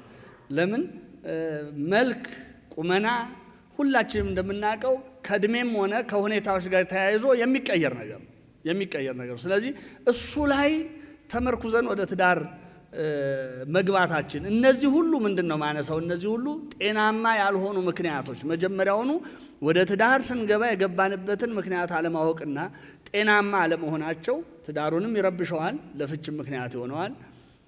ሁለተኛው ደግሞ ቅድመ ግምት ነው። ይሄ እኛ ኤክስፔክቴሽን እና ሪያሊቲ የምንላቸው ነገሮች አሉና የሰው ስለ ትዳር ያለው ኤክስፔክቴሽን ወይም ቅድመ ግምት ካስተዳደጉ ጋር ዙሪያውን ከሚያያቸው ነገሮች የተነሳ የሚቀረጽ ነው እና ለምሳሌ ጥሩ አባትና እናታቸው በጣም ሲፋቀሩ፣ ሲከባበሩ፣ ሲረዳዱ፣ ሲተሳሰቡ ያዩ ታላላቅ ወንድም እህቶቻቸው፣ አክስት አጎቶቻቸው ወይም ሰፈራቸው በጣም ደስ የሚል ትዳር ሲያዩ የኖሩ ያው ትዳር አንዳንድ ጊዜ በይበልጥ በእኛ ባህል ያው ገመና ስለሚባል ውጭ ላይ ብዙ ነገር ስለማይታይ ምን ይመስላቸዋል? ትዳር ማለት ገነት አድርገው የሚቆጥሩ ሰዎች አሉ።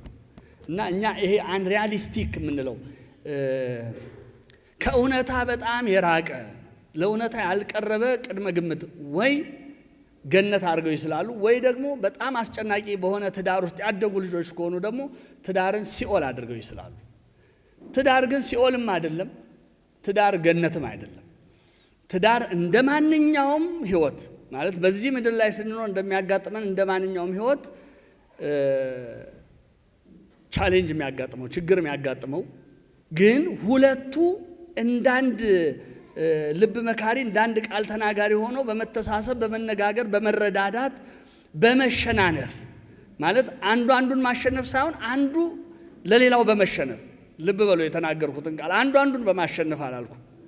አንዱ ለሌላው በመሸነፍ የሚኖሩት እያደገ የሚሄድ መግባባቱ እየጨመረ እያደገ የሚሄድ ፍቅሩ እያደገ እየጨመረ የሚሄድ መተሳሰቡ እያደገ እየጨመረ የሚሄድ ስለዚህ በእኛው እንደ አለቃ ገብረሃና እንዳሉት ያችን ወፏን በእጃቸው እነዛ ተማሪዎች ይዘው ህይወት አላት ወይስ ሞታለች ሲሏቸው ምንድነው ያሉት? አለቃ ህይወቷም ሞቷም በእጃችሁ ነው በቃ።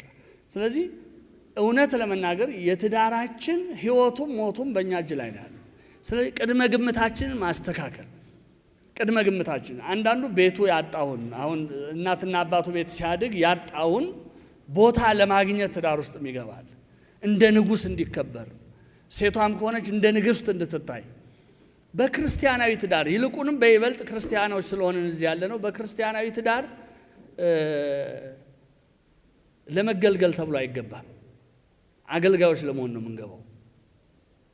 አሁን ግን ብዙ የምንሰማው ክስ እዚህ ያሉ አባቶቼ ይተባበሩኛል። ከነፍስ ልጆቻችን ብዙ ጊዜ የምንሰማው ወይም ሌሎች ከምናማክራቸው የምንሰማው አይንከባከበኝም፣ አትንከባከበኝም እንዲህ አይነት ግን ልትንከባከብህ አይደለም የገባው ልትንከባከባት ነው አንተ። አንቺም ደግሞ ሊንከባከብሽ አይደለም የገባሽው አንቺ ልትንከባከቢው ነው። እንደዛ ሲሆን ነው። ለምን ክርስትና አንዱ መገለጫው አገልጋይነት ነው። ራሱ መድህን ዓለም ክርስቶስ የሰው ልጅ ሊያገለግል እንጂ እንዲያገለግሉት አልመጣም አይደለም ያለው። እና በቤተ ክርስቲያንና በክርስቶስ ትዳር የመጀመሪያው አገልጋይ ሆኖ የተገኘው ማን ነው? አቤት ክርስቶስ አይደለም እንዴ? አገልጋይዋ ነው የሆነው እንጂ እንደ ንጉስነቱ ቁጭ ብሎ አገልግይኝ አላላትም። አገለገላት። ቤተ ክርስቲያን እስከ ሞት ነው ለዛውም ያገለገላት። ይሄ ከሆነ የአገልጋይነት መንፈስ ካልወዲያ ግን ቅድመ ግምታችን ካልተስተካከለ ትዳራችን ትልቅ ችግር ይገጥማል። ይቅርታ አድርጉልኝ ፈጠን እያልኩ ነው። ሌላው ቅድም ሳነሳ ይሄ ክርስቲያናዊ ትዳር የሚለውን በትምህርተ ጥቅስ ያዙልኝ አልኩት። ለምንድን ነው?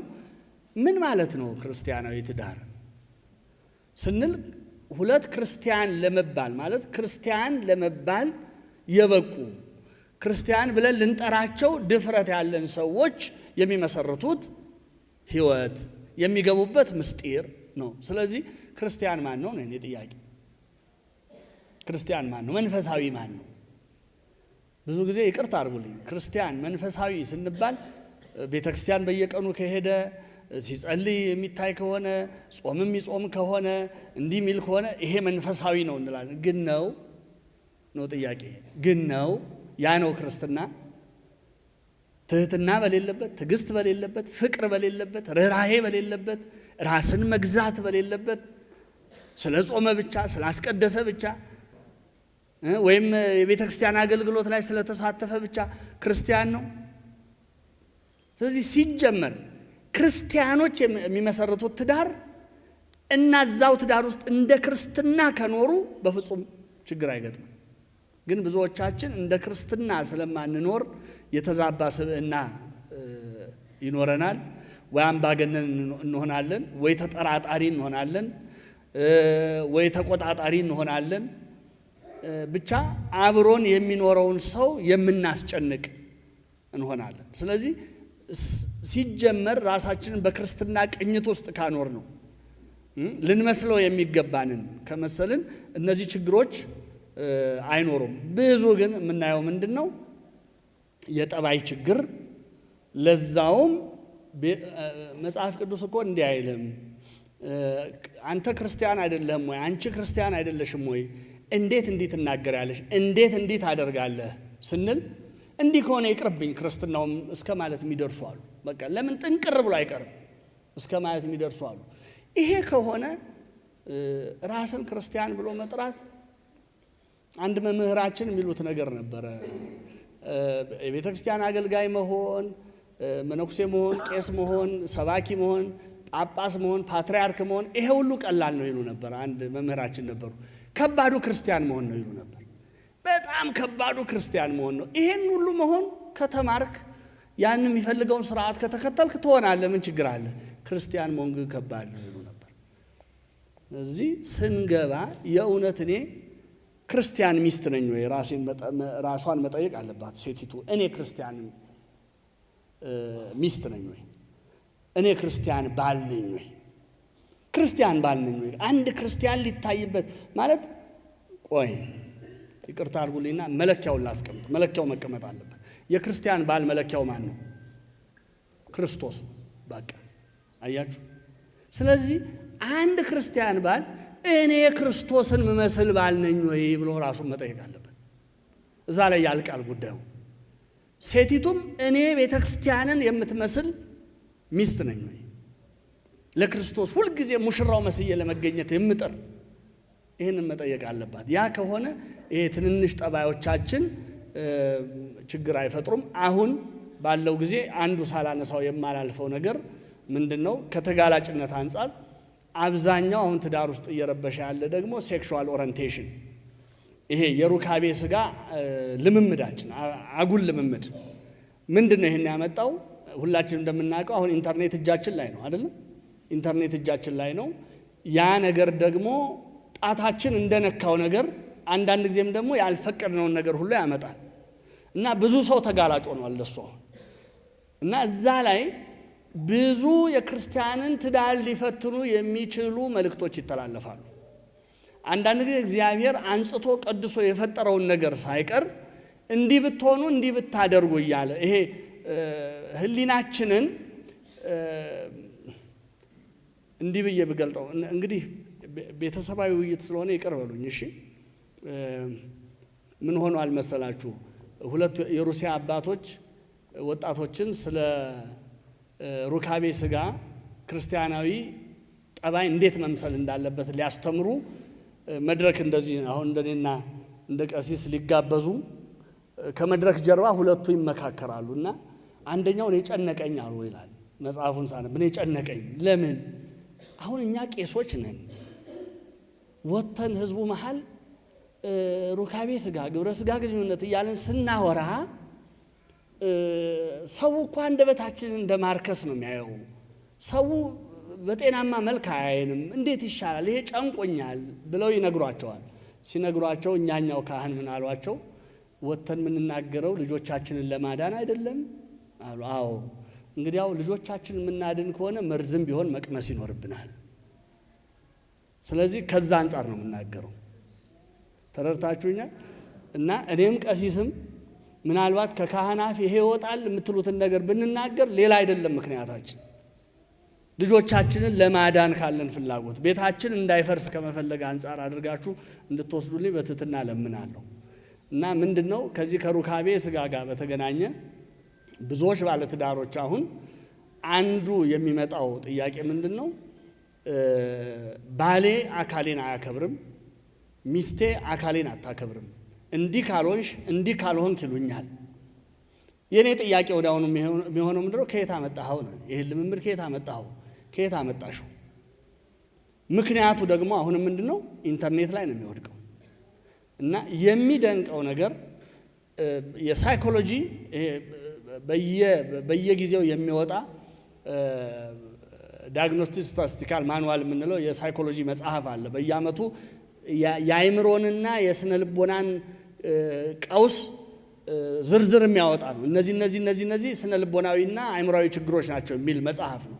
እና እዛ ላይ እንደዚህ አሁን በእንትን በኢንተርኔቱ በምኑ የሚለቁልንን ነውር የተሞላበት ልምምድ ዴቪየንት ሴክሹዋል ቢሄቪየር ነው የሚለው፣ አፈንጋጭ ነው የሚለው። ይኸውላችሁ ተፈጥሯዊ ያልሆነ አፈንጋጭ የሆነ የሩካቤ ስጋ ልምምድ ነው የሚለው።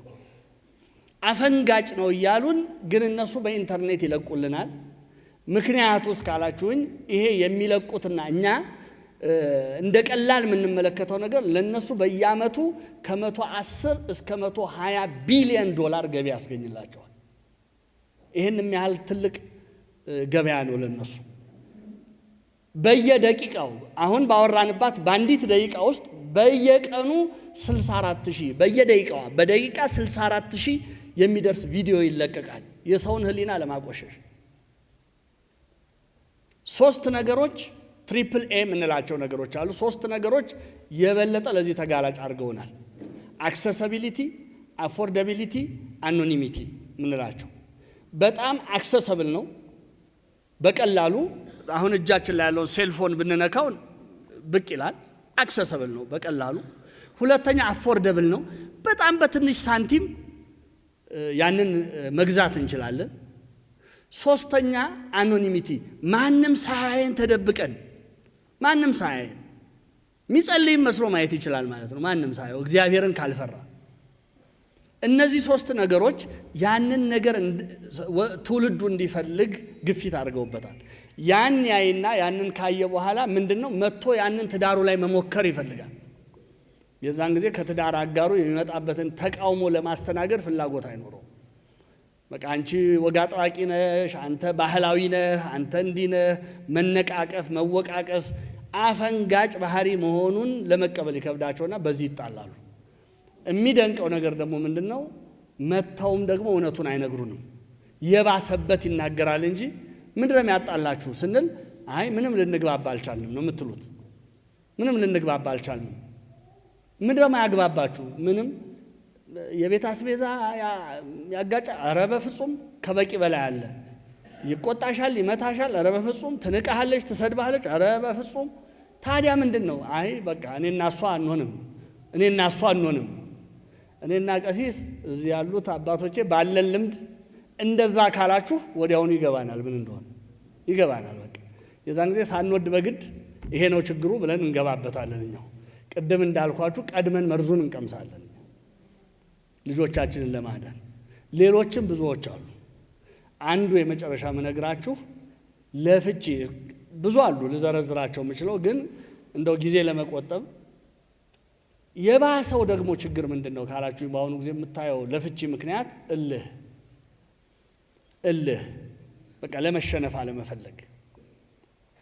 ክርስትና ውስጥ ግን አንድ ሰው ሽንፈትን ካላወቀ ማለት በጸጋ የሚቀበለውን ሽንፈት ልብ በሉ፣ በጸጋ የሚቀበለውን ሽንፈት ካላወቀ ክርስቲያን ለመሆን ይከብደዋል። ክርስቲያን ነኝ ብሎ ራሱን መጥራት ይከብዳል። በጸጋ የምንቀበላቸው ሽንፈቶች አሉ እንደ ክርስቲያን። ይህንን ነገር ማወቅ አለብን። ትዳር ውስጥ እልህ ብዙ ትዳሮች እኔ አሁን አፌን ሞልቼ መናገር የምችለው ሊታከሙ የሚችሉ ሊስተካከሉ የሚችሉ ነገሮችን የምናፈርሳቸው በምንድነው? በልህ ነው። የራሱ ጉዳይ አብሶ ትንሽ በኢኮኖሚ ራሳችንን የቻልን ከሆነን ምን ይቀርብኛል፣ ምኑ አይቀርብኛል ማለት አንድ ወቅት ተፋቅረን እንደነበር እንኳን ምልክት የሚሰጥ ቋንቋ እንኳን የለንም በኋላ ስንጣላ። የሚገርመው ነገር እና አንዱ የምጠይቃቸው ይሄንን ነው። እንዲህ እልህ ተጋብታችሁ ክፉ ቃል የምትወራወሩት ግን ስትጋቡ ትዋደዱ ነበር ነው የምጠይቀው። መጀመሪያማ ተዋደን ነው የተጋባ። አይ አትመስሉም ነው ማለት አትመስሉም። እና መልካም ቃል ለመነጋገር መለያየት እንኳን ቢሆን መልካም ቃል ለመነጋገር የሚያበቃ ፍቅር እርሾ ትንሽ ከሌለ በፊቱንም አልነበረም ማለት ነው። እና እልህ አንዱ የክርስቲያኖችን ትዳር ሲያፈርስ ማየው አንዱ እልህ ነው። ስለዚህ ይሄ በጸጋ የሆነ ሽንፈትን መቀበል፣ ራስን ለማረም መቀበል። ይቅርታ በዛው ቀሲስ እንግዲህ አጠብቃሉ እንደፈረደባቸው። እሺ ቃለ ሕይወት ያሰማልን ቀሲስ፣ እግዚአብሔር ይስጥልን። ተጨማሪ ሀሳቦች በዚሁ ላይ ይነሳሉ። ያው መጋቢ አላፍም እንደነዚህ የመሳሰሉ ጉዳዮችን በመዳኘት መቆየት አንዱ የአገልግሎታቸው አድማስ ነውና አሁን ቀሲስ ታምራት ካነሷቸው በተጨማሪ ሌሎች ተጨማሪ ምክንያቶችን ያነሳሉ። ምንድነው ባለትዳሮችን ወይም ተጋቢዎችን ወደ መሰለቻቸት፣ ወደ መነቃቀፍ፣ ወደ ንፋታ አጀንዳ የሚወስዳቸው ነገር ምንድነው የሚለው ላይ ነው ያለነው። ተጨማሪ ሀሳብ እናገኛለን። እሺ ቃለ ሕይወት ያሰማልን ለቀሳውስቱ። ያው ተጨማሪ ስለተባለ ነው እንጂ በሚገባ ገልጸውልናል።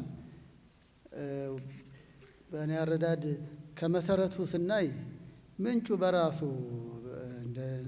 በሰላም እንዳንኖር በእግዚአብሔር ጸጋ ተጠብቀን እንዳንኖር በራሱ የግጭት የፍቺም አጠቃላይ ወደ ምንጩ ስንሄድ ሁለት ነገር ለመጥቀስ ነው።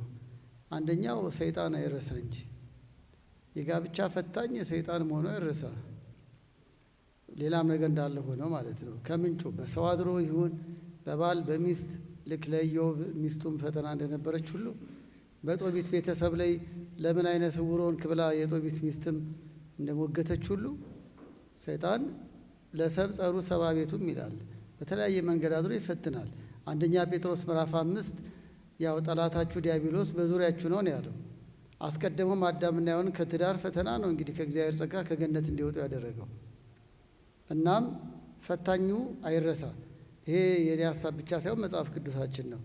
እንዲሁም ቅዱስ ጳውሎስ በአንደኛ ቆሮንቶስ 7 ቁጥር 3 ላይ ሰይጣን እንዳይፈትናችሁ የሚል ቃል አለ። ያው ቅድም እሳቸው እንዳሉት በጸሎትና በጾም ካልሆነ በቀር አትከላከሉ እያለ ሰይጣን እንዳይፈትናችሁ ብሎ ነው የሚጀምረው። ስለዚህ የትዳር ፈታኝ እሱ መሆኑን አንድ ዘንጋ። ሁለተኛው መሰረቱ የፈተና አምጪ ድክመታችን ነው። የራስ ደካማ ጎን በሰይጣን ብቻ ሀሳበን ዝም አንልም። ይህንን ደግሞ ቅዱስ ያዕቆብ ነው በያዕቆብ መልእክት ምዕራፍ 1 በያዕቆብ መልእክት ምዕራፍ 4 ጦርና ጠብ ከምኞቶቻችሁ ይመጣሉ አለ። ምንም እንኳን አዳምና ሔዋንን ሰይጣን ቢያሰናክልም ግን ጎምጅተዋል። ያ መጎምጀት የግል ፍላጎት የራሳችን ቆርጠን ያልጣልነው አጉል ጠባይ፣ አጉል ፍላጎት ደካማ ጎናችን ትዳር ውስጥ ፈተና እንሆናለን። የራሳችን ደካማ ጎን ጦርና ጠብ፣ ፈተና፣ ግጭት ያመጣል ነው። እንግዲህ ካልን አይነቶቹ ላይ ቀሲስ ባሉት ላይ ተጨማሪ ነው 4 5 ተዘርዝረዋል። ከዚያ ላይ የተያዘ አድርጋችሁ ቁጠሩት። አንደኛው እኔ አለማወቅን አስቀድማለሁ። ቅድም እሳቸው አላማው ብለዋል። እውነት ነው። ይህን ራሱ አለማወቅ አሁን ነው ስለ ጋብቻ ትንሽ እንደነ ጋሽ ታዬ ያሉ እንደነ ጋሽ ተሰማ ያሉ ትልቅ አባቶች እድሜና ጤና ይስጥልን እንደው እየመከሩ የምክር አቅጣጫ እንዲሰጥ እንጂ አጀንዳችን አልነበረም እኮ። ብዙዎቻችን ወደ ጋብቻ የገባ ነው ወደ መስሪያ ቤት አውቀን እንገባለን። ወደ አንድ ትምህርት ተምረን እንገባለን። ወደ ጋብቻ ግን አውቀን አንገባም። መኪና የምንነዳው እኮ ስለፈለግን ብቻ አይደለም፣ ስለቻልን ነው። መኪና ለመንዳት አውቀን ነው የምንነዳው። ትዳር የሚያክል ትልቅ ተቋም ግን ያለ ላይሰንስ ነው የምንነዳው። ለዚህ ነው ግጭቱ የበዛው። ለዚህ ነው የቱ ጋር ልቁም የቱ ጋር ልታጠፍ የሚለውን ማወቅ ያቃተን። የእውቀት ማነስ፣ ስለ ባልነት አለማወቅ፣ ስለ ሚስትነት አለማወቅ። ማወቅ ስለሚገባን መሰለኝ መጽሐፍ ቅዱስ ያስተማረን። ክብር ይግባውና ከጌታችን ጀምሮ ሰው እናትና አባትን ይተዋል። የጋብቻ ትምህርት አይደል እንዴ? አንደኛ ቆሮንቶስ 7 የጋብቻ ትምህርት አይደል? ኤፌሶን 5 የጋብቻ ትምህርት አይደል? አንደኛ ጴጥሮስ ምዕራፍ 3 ለትምህርትና ለተግሳጽ እውቀት ከማጣት ባልነት ምንድን ነው ሚስትነት ምንድን ነው የሚለውን ተገንዝበን አልገባንም። ቅድመ ጋብቻ ምንም ምክር አላገኘንም። ተቋማትም ትኩረት አልሰጠንም። ዛሬ ቅድም ብለዋል። ቅድም ወላጆች ጉዳይ ላይ የሆነ ስልጠና ላይ ቆይቼ የመጣሁት በጣም የተጨነቁ ነበር ወላጆች የሚናገሩ ስለ ልጆች። ግን አንድ ሰው ምን አሉ? ልጅ እንላለን ትዳር የት ደርሷል አሉ። ዛፉ ላይ ነው መጀመሪያ አሉ። እውነታቸውን ነው። ልጆች እንዲህ እያለን አረፈድን። ራሱ ትዳሩ ምን ላይ ነው ያለው አሉ እሳቸው ተነስተው። እውነታቸውን ነው። መልካም ዛፍ ስንሆን እኮ ነው መልካም ትውልድ ብናገኘው። መልካም ዛፍ እንድንሆን እንዴት ነው እየተሰራን ያለ ነው? መንፈሳዊ ጉባኤ አለ እንጂ መንፈሳዊ ትዳር አለ? መንፈሳዊ ሕይወት አለ? እናም ያለው አለማወቅ ነው። ስለ ጋብቻ፣ ስለ ባልነት፣ ስለ ሚስትነት በቂ ግንዛቤ ይዘን አለመግባት በትዳር ውስጥ ለብዙ ግጭቱ ምክንያት የሆነ ነው። ሁለተኛው ጣልቃ ገብ ነው። አሉታዊ ጣልቃ ገብ ቅድም ጠቅሻዋለሁ። ማቴዎስ 10 ላይ ለሰው የገዛ ቤተሰቦቹ ጠላት ይሆኑታል እንዳለ ሁሉ ሃይማኖት የሚያስክዱ፣ ከስነ ምግባር የሚያስወጡ፣ በኢኮኖሚ ጉዳይ ምክንያት አድርገው የሚያጣሉ፣ በሁለቱ ክፍተት ምክንያት ጣልቃ ገቦች ወይ ቤተሰብ ወይ ጓደኛ ወይ ባልደረባ፣ አንዳንዴ መንፈሳዊ ቅርጽ ያላቸው መምህራን ነን ባይ ካህናት ነን ባይ ሰዓት ነግሬው ጻድቃኔ ከርመሽ ነው የሚልካል። ሳልነግረው ነው የሄድኩት ምትላለች እንደ ደህና ነገር እና ስመጣ ተናደደ። እሳት ጎርሶ ጠበቀኝ። እንዴት አይጉረስ? ሻንጣውን ውጭ ያለመጣሉ እንዴ! ለባል ሳይነገር ጽጌ ሲታደራል እንኳን ጻድቃኔ ምን ማለት ነው? አንዳንድ መካሪ ነን ባሎች ወይም ሳይላኩ ተልከናን ያሉ ልክ ከሊትን አግባ ከሊን አግባ ብለው ውሳኔ እንደሚሰጡ ሁሉ እንዲበዩ እንዲበላት እያሉ መንፈሳዊ መሰል ፈተና አምጪዎች አሉ። በጣልቃ ገብ እንዲህ ጾም ነው በዓላት እንዲያከብራለሁ እሱ ደግሞ እንዲህ ይላል። እንዴት እንዲህ ይላል? እምቢ በዩ እና ብዙ ጊዜ ጣልቃ ገብነት ፈተና ነው። ሌላው ዝለት ነው፣ መንፈሳዊ ዝለት። ሶስተኛው ብዙ ጊዜ መንፈሳዊ መስለን እናገባለን። ቅድም ብለዋል። በእውነት መለኪያው ከባድ ነው። እግዚአብሔር እርሱ ይታረቀን። ብዙ ጊዜ እንዲያውም መንፈሳዊ ዝለት ምንለው ቆርበው አግብተው ማይቆርቡ በንስሐ አባት ልክ እኛን ለሐዘን ጊዜ ቀብር አስፈጻሚ፣ ለሰርግ ጊዜ ደግሞ እንደው በቃ ካባ ለብሰን እንደ ሚዜ አራተኛ ሚዜ እንድንሆን ነው የሚፈልጉት። ከዛ በኋላ ለንስሐ ለቁርባን የሚፈልግ የለም። አንቺ ቁረቢ አንተም ቁረብ ሲባባል ይከርማል። እንዲሁም ከዛሬ 3 ዓመት በፊት አንድ 100 ቆራቢ ማለት በቁርባን የተጋቡ ላይ የተሰራ አንድ መጠይቅ ነበር እና በቁርባን የተጋቡት 100 ምዕመናን ፈላልገን ነው። ከዚያ ለትምህርተ ኖሎት እንዲረዳ የተዘጋጀ ነበር መጠይቁ ካህናት ምን እየሰራን ነው የሚለው እኛን ክፍተት ለማየት እና 8 ዓመትና ከዛ በላይ ላላቸው ባለትዳሮች ነው። በቃ ስማቸውን ሳይጠቅሱ ግን በታማኝነት 8 ዓመትና ከዚያ በላይ ከጋብቻቸው በኋላ ቆርባቸዋል ወይስ አልቆረባቸውም ነው ጥያቄው። እየቆረብ ነው ካሉ መልሱ በቂ ነው። አልቆረብንም ካሉ ደግሞ ለምን የሚለውን ለማወቅ ነው እኛ እና ወደ ቁጥሩ ሊድ ከ108 ዓመት ጋብቻ ካሳለፉ ቆራቢ ባለትዳሮች 67ቱ አልቆረብንም። አስደንጋጭ ነው አይደል? ከጋብቻችን በኋላ አልቆረብንም፣ በንስሐ በቁርባን አልቀጠልንም። ስለዚህ ከዚህ በላይ መንፈሳዊ ዝለት አለ ወይ? እንዴት ነው ያለ እግዚአብሔር ኃይል ያለ እኔ ምንም ልታደርጉ አትችሉም? ያለ ጾም፣ ያለ ጸሎት፣ ያለ ንስሐ፣ ያለ ሥጋው ደግሞ እንዴት ነው? እግዚአብሔር ቤትን ካልሰራ ሰራተኞች በከንቱ ይደክማሉ። ምን ሆነን ነው እግዚአብሔር የምንፈልገው? እኛ ማን ሆነን ነው? ስለዚህም ዝለት። ሌላው አራተኛው አለመከባበር ነው። በከፍተኛ ሁኔታ እንደ ዘንድሮ ሞባይል ባትሪ ካገቡ በኋላ ይቀንሳል ባትሪ ብሎ ይላል አይደል? ቻርጅም ይደረጋል። ግን እኮ ማይቀንስ ፍቅር እግዚአብሔር ለኛ ያለው ብቻ ነው። ክብር ይግባው። ቋንቋ አጠቃቀም እንትናዬ፣ ሆድዬ፣ ማርዬ ሲባባሉ የነበሩ የት ትጠፋለች? የት እንደምገባ እንጃ። ገዘዋል አንቺን ነው አንተን እኮ ነው አሰበም እንዴ ልጅ ከመጣ አባትን እንዲበለው ብላ ትልካለች። ድሮ እኮ እሱን ራሱ አባቴ ትለው ነበር። ግራ ቢገባ ነው። ከጋብቻ በፊት እንቅፋት ይመታት ምን እንደሚባለው እኔን ብቻ አረ እኔን ከታች አድርግኝ የሚል አለ። ደስ ይላል እኮ ያ። ከጋብቻ በኋላስ እንቅፋት መታት እያዣትሽም ምን ያደናብርሻል ይጀመራል። የት ገባ? ያው ይሄ አለመከባበር ነው። የቃላት ኃይለ ቃል መነጋገር፣ መናናቅ፣ አለመከባበር። ሌላው የገቢ ችግር ነው። የገቢን ጉዳይ ከግንዛቤ ማነስ አግኝቶ ማጣት አለ፣ መፈናቀል አለ። አላገዘኝም አላገዘችም ብዙ ጊዜ የግጭት ምክንያት ሆኖ አንዳንዴ ወደ ፍቺ ጫፍ ሲደርስም እናያለን። የገቢ ጉዳይን አላገዘኝም አላገዘችኝም፣ መጀመሪያ የተናገረውና አሁን ያለው አንድ አይደለም፣ ምንም ነገር ቤቱን ሊያስተዳድር አልቻለችም፣ እንዲህ የሚል ገቢ እንደ አንድ ምክንያት ይታያል። ሌላው ቅድም ቀሲስ ብለውታል፣ ስርዓተ ሩካቤ ነው። ዋና ምክንያት ነው። እንደ 6ኛ ላይ ነው ያነሳው ስርዓተ ሩካቤ። ስርዓተ ሩካቤ አለማወቅ፣ መተፋፈር፣ የስነ ልቦና ጉዳይ፣ ምክረ ካህን አለማግኘት፣ በግልጽ ሁለቱ አለማውራት። ይህ ቅድም እንዳለው እንደተባለው ከተፈጥሮ ውጪ የሚፈልጉ እንዳለው ነው። ተፈጥሯዊም ሆኖ ግን ከለከለኝ፣ 6 ወር ሆነኝ፣ 3 ወር ሆነኝ፣ ሚስት እያለኝ ፈቃደ ሥጋ ፈተነኝ፣ ግብረ ሆነን ፈተነኝ የሚሉ አሉ። እርግጥ እንደተባለው ዋናው ራስን መግዛት ነው።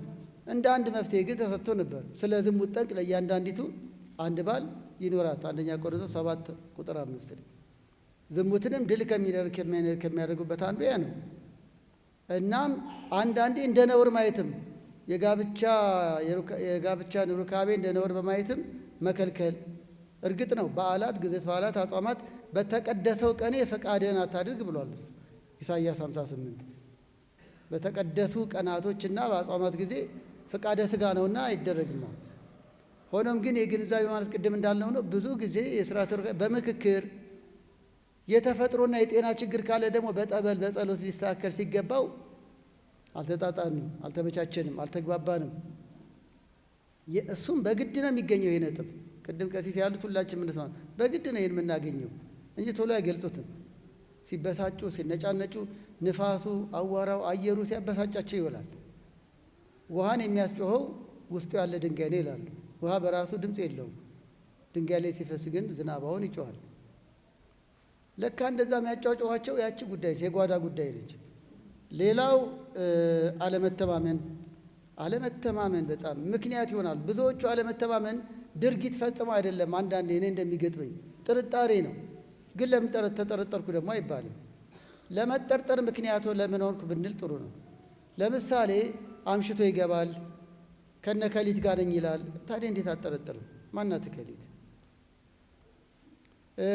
ለብቻዋ ስልክ ተደብቆ ማውራት፣ የፈረደበት ሶሻል ሚዲያው አለ፣ መረጃ መለዋወጥ፣ አለመተማመን ከአካውንት ጀምሮ። የሚገርመኝ አካል ፈቅደው አካውንት የሚደብቁ ሰዎች ናቸው። አንድ መኝታ ላይ እየተኙ ባንክ ቤት ይደብቃሉ። ራሷን ገልጣ አለመተማመን ከኢኮኖሚ እስከ ሌሎች ጥርጣሬዎች።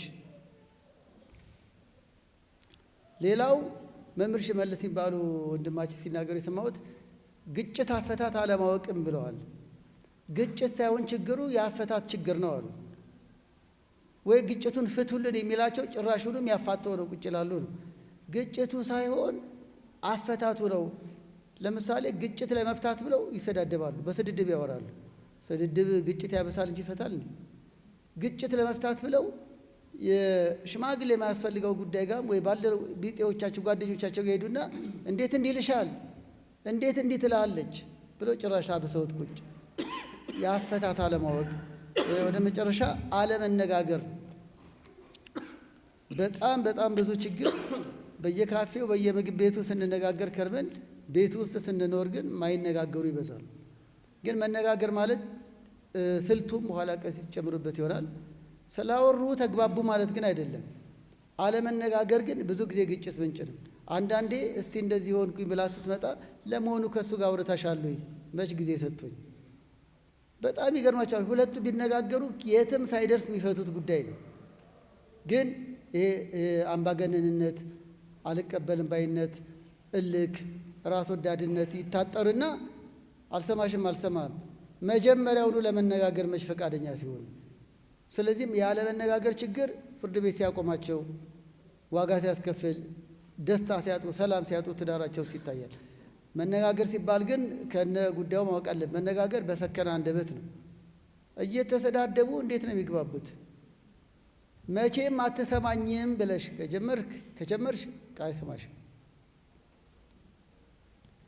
መቼም ያንቺ ችግርሽ ብዙ ነው ብለህ ከጀመርክ አትሰማህም። በቃ ከፖዘቲቭ ጀምሩ እንጂ አንዳንዴ ማድነቅ ልመዱ እንጂ። ባል ሚስቱን፣ ሚስት ባሉን ቢያንስ አድንቀን አንጀምርም እንዴ? ፓርላማ እንኳን የተከበሩ ብሎ ጀምሮ ነው በኋላ የሚወቃቀሱት አይደል? አረ እንደ የተከበሩ ባትባባሉ እንደው ወጡ ግሩም ነው ብላችሁ እንኳን ጀምሩ። የዛሬ ወራት አሪፍ ነው እንኳን ብላችሁ ጀምሩ። ከወቀሳ ቃሉ ደስ አይልም። መቼም አትረባም ብለሽ ከጀመርሽ በቃ ጥሩ ቃል ነው የሚፈልግልሽ። እንዴት አድርጎ አትረባም እንደሚያካክሳት። መነጋገር ብዙ ጊዜ አንደበት ነው። አንደበታችሁ በጨው እንደተቀመመ በጸጋ ይሁን ይላል ቆላስይስ ምዕራፍ 3 ላይ።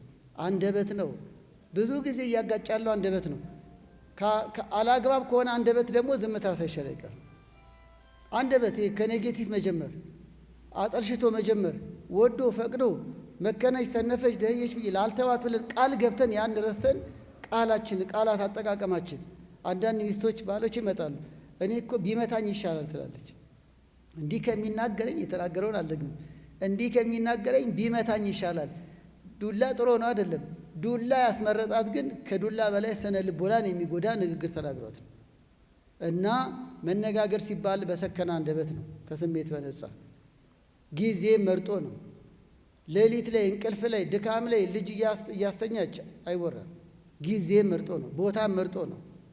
ከጓደኛ ጋር በየግሮሰሪው ቤተሰብ መሃል አይደለም፣ ብቻችሁን ጊዜ፣ ቦታ፣ አንደበት ተመርጦ ነው መነጋገር መፍትሄ የሚያመጣው። ከዛም ደግሞ ከበጎ ጀምሮ ነው። ከጥቁር ላም ላይ አንድ ነጭ አይጠፋባትም ይባላል። ምንም ክፉ ብሆን የሆነች ነገር አይጠፋኝም፣ ከዚህ ጺሜ ላይ አንድ ጥቁር እንደማይጠፋ ሁሉ የፈለገ ባህሌ እንዲህ ነው ብለሽ ብትወቅሽውም እርግጠኛ ነኝ የሆነ ጥሩ ጎን ደግሞ አይጠፋውም። ሲጀመር ሲያገባሽው ጥሩ ጎንን አይተሻልን? በግጭት ጊዜ ያ ነገር አልታየን እያለ ነው እንጂ። እናም ምንም ሆነ ምን በጎ ገጽታን አንርሳው። በሌላ ተመልሼ መጣ ይሆናል። እግዚአብሔር ይስጥ።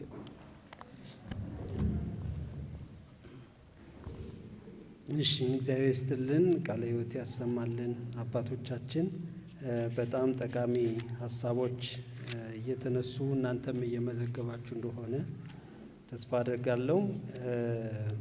ያው ከተነሱ ጉዳዮች የተወሰኑ ጉዳዮችን ደመቅ ማድረግ ስለሚያስፈልግ እነሱ ላይ ትኩረት አድርጌ የመጀመሪያውን ዙር ውይይት በዚሁ እንቋጫለን። ምንድነው የተነሳው ነገር? እንግዲህ ትዳር የሚቋረጥባቸው ምክንያቶች ተብለው በይፋ በሕግ በሥርዓተ ቤተ ክርስቲያን የተገለጹ አሉ። ፍትሐ ነገሥት እንደ አስረጂ የተጠቀሰበት ዝሙትና ክህደት፣ ዝሙትን የነፍስ ዝሙት የነፍስ ምንድነው ክህደትን የነፍስ ማመንዘር አድርገን ልንወስደው እንችላለን። በነፍስ ከእግዚአብሔር ውጪ ሌላ አምላክ ፍለጋ መቃኘት እሱ በዛ አንጻር ስለሚታይ ማለት ነው። እነዚህ በቤተ ክርስቲያን ስርዓት በፍቃድ ጭምር ፍቺን ፈቃድ የሚሰጡ ጉዳዮች ናቸው። ሰው ከክርስቶስ አንድነት ፍቅር ከተለየ ሕይወትም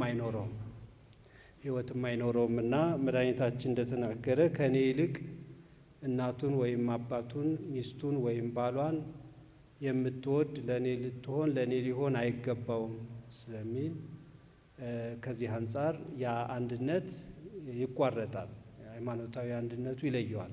ይሁንና ግን እንደተገለጸው ደግሞ መለስ ተብሎ በሩካቤም ሆነ በዚህ በስጋዊ ዝሙት ወይም ደግሞ በሃይማኖት ክህደት የሳተው ሰው ለመመለስ ቢወድ ቢመለስ እና ያልሳተው ሰው ጠብቆ አብሬ ለመኖር ምክር ይሰጠው፣ ቀኖናውን ይቀበል፣ እጠብቃለሁ የሚል ወይም የምትል ከሆነች ደግሞ በዛው አንጻር እቀበላለሁ የሚልም እድል ቢኖር ያን እድል ጋብቻውን ከፍቺ የሚታደግ መሆኑን ተገልጿል። ከዛው ጋራ በተያያዘ ጋብቻን የሚያቋርጡ ከነዚህ ጉዳዮች ውጪ የሆኑ ምክንያቶች ምንድን ናቸው የሚል ጥያቄ ነው በሰፊው እስካሁን የቆየንበት። እንግዲህ ሁለቱም አባቶቻችን መምህራን በሰፊው በደንብ የተብራራ ምላሽ ሰጥተዋል። ትልቁ ነገር ግን ቅድም ቀሲስ ታምራት የሚያነሱት ነገር አለ። ሰው ወደ ጋብቻ ሲመጣ ለመክበር ጌታ ለመባል እመቤት ለመባል አይደለም የሚመጣው ብለዋል። ይልቁኑ ባሪያ ለመሆን ገረድ ለመሆን እንደሚመጣ ማሰብ አለበት እና የተዛባ አመለካከት ከጋብቻ በፊት ይዞ መገኘት አንዱ ጋብቻውን እንዲታመም የሚያደርግ ጉዳይ እንደሆነ ገልጸው ጋብቻ ውስጥ ስትገባ እሷ እመቤት ለመባል ሳይሆን አሽከር ገረድ አድርጋ ራሷን ቆጥራ እሱን ለማገልገል መምጣት እንዳለባት ከጌታችን ከኢየሱስ ክርስቶስ አብነት በመውሰድ መድኃኒታችን ቤተ ክርስቲያንን በዘመን ሁሉ ሲያገለግላት እንደነበረ በማውሳት ያንን ትምህርት ሰጥተዋል። ባለፈው አንድ ሚዲያ ላይ ቀሲስም ብለው ሊሆን ይችላል ሚዲያ ላይ ነው በ3 ወር በአንድ ክፍለ ከተማ በሁለት ክፍላተ ከተማ 3000 ሰውን የተፋተው አሉ። ማሻሻል የፈለጉ ሰዎች ደግሞ ኧረ 3000 አይደለም 1800 ነው አሉ። ያው እኮ ነው አንድ እንደሳቸው የህግ አዋቂ ህግ ላይ የሚሰራ ንስሐ ልጅ አለኝ። እርግጠኛውን ግን ነገረኝ። በአንድ አራዳና ጉለሌ ክፍለ ከተማ በ3 ወር 830 ኦርቶዶክሳውያን ተፋተዋል። ቁርጥን ወቅ ነው ያለኝ። 30 ሺህ ቄሶች ለባለ ትዳር አልተረፍንም። 260 አድባራትና ሰንበት ተማሪዎች ለባለ ትዳር አልተረፍንም። እና ምን እየሆንን ነው?